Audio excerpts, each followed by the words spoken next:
السلام علیکم ورحمۃ اللہ وبرکاتہ۔ ناظرین کرام، تجوید القرآن کلاسز کے سلسلے میں خاکسار آج سورۃ الحج کے رکوع نمبر 2 کی تلاوت کے ساتھ آپ حضرات کی خدمت میں حاضر ہے۔ حسب سابق تلاوت کے بعد ہم قواعد بھی پڑھیں گے۔ اب ہم سنتے ہیں سورۃ الحج کے رکوع نمبر 2 کی تلاوت۔ اعوذ باللہ من الشیطان الرجیم، بسم اللہ الرحمن الرحیم۔ وَمِنَ النَّاسِ مَن يَعْبُدُ اللَّهَ عَلَى حَرْفٍ فَإِنْ أَصَابَهُ خَيْرٌ اطْمَأَنَّ بِهِ وَإِنْ أَصَابَتْهُ فِتْنَةٌ انقلب عَلَى وَجْهِهِ خَسِرَ الدُّنْيَا وَالْآخِرَةَ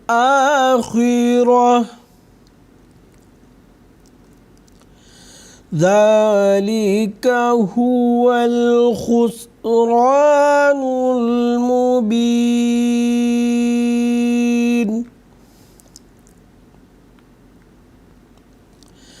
يَدْعُو مِن دُونِ اللَّهِ مَا لَا يَضُرُّهُ وَمَا لَا يَنفَعُهُ ذَلِكَ هُوَ الضَّلَالُ الْبَعِيدُ۔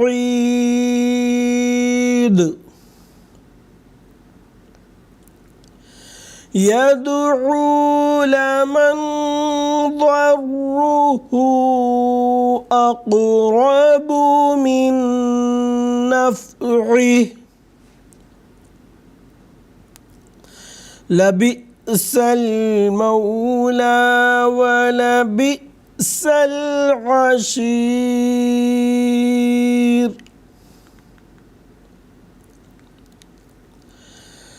إِنَّ اللَّهَ يُدْخِلُ الَّذِينَ آمَنُوا وَعَمِلُوا الصَّالِحَاتِ جَنَّاتٍ تَجْرِي مِن تَحْتِهَا الْأَنْهَارُ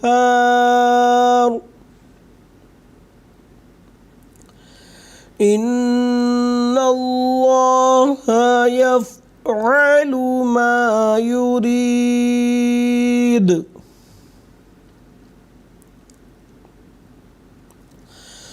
مَنْ كَانَ يَظُنُّ أَنْ لَنْ يَنْصُرَهُ اللَّهُ فِي الدُّنْيَا وَالْآخِرَةِ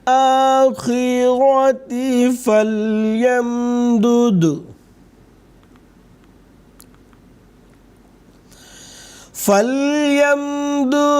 بِسَبَبٍ إِلَى السَّمَاءِ ثُمَّ لْيَقْطَعْ فَلْيَنْظُرْ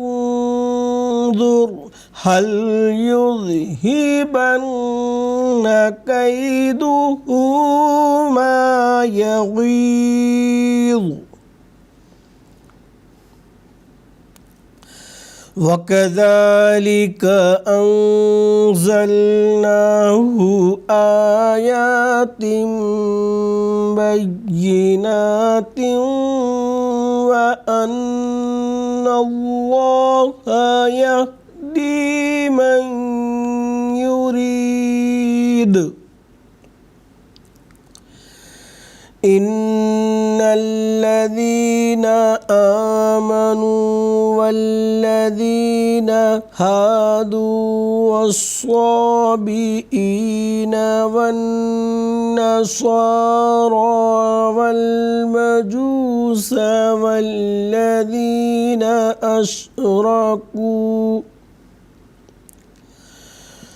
والذين أشركوا إن الله يفصل بينهم يوم القيامة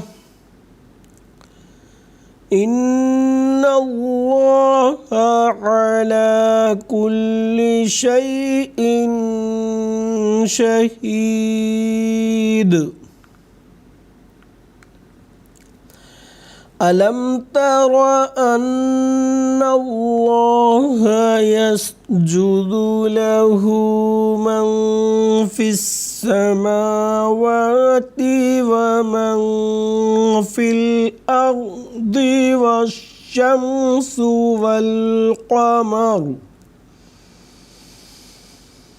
والشمس والقمر والنجوم والجبال والشجر والدواب وكثير من الناس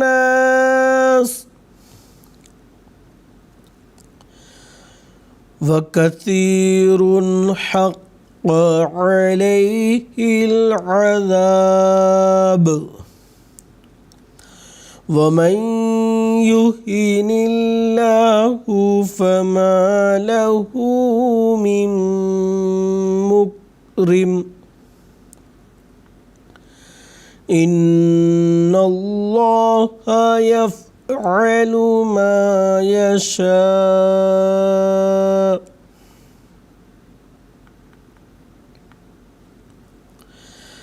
هذان خصمان اختصموا في ربهم فالذين كفروا قطعت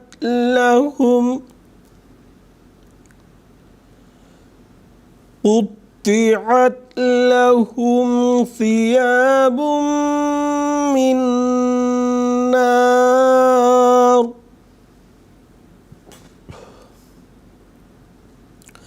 يصب من فوق رؤوسهم الحميم يصهر به ما في بطونهم والجلود ولهم مقامع من حديد كلما أرادوا أن يخرجوا منها من غم أعيدوا فيها وذوقوا عذاب الحريق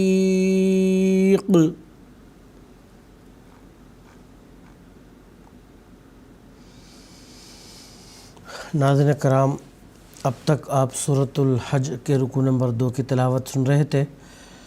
اب ہم قواعد پڑھتے ہیں۔ وَمِنَ النَّاسِ نون مشدد ایک الف کے برابر غنہ کی آواز کے ساتھ اس کو پڑھیں گے۔ مَن يَعْبُدُ اللَّهَ، یہاں پہ نون ساکن کے ادغام یا میں ہو گیا ہے۔ ادغام کا قاعدہ یہ ہے کہ نون ساکن اور تنوین کے بعد حروف یرملونہ میں سے کوئی حرف آتا ہے تو ادغام ہوتا ہے، تو یہاں پہ ادغام ہو گیا اور ایک الف کے برابر غنہ کی آواز بھی یہاں ہوگی۔ اس کے بعد یعبد اللہ، اللہ کا جو لام ہے یہاں پہ گول پڑھیں گے۔ کیونکہ ہم اس کے تعلق سے قواعد میں یہ پڑھ چکے ہیں کہ اللہ کے لام سے پہلے جو حرف ہے اس پر زبر یا پیش آتا ہے تو اس صورت میں اللہ کا جو لام ہے وہ گول پڑھیں گے۔ اب اللہ کے لام سے قبل جو حرف ہے وہ دال ہے اور دال پر پیش ہے، اس وجہ سے اللہ کا جو لام ہے یہاں پہ گول پڑھیں گے۔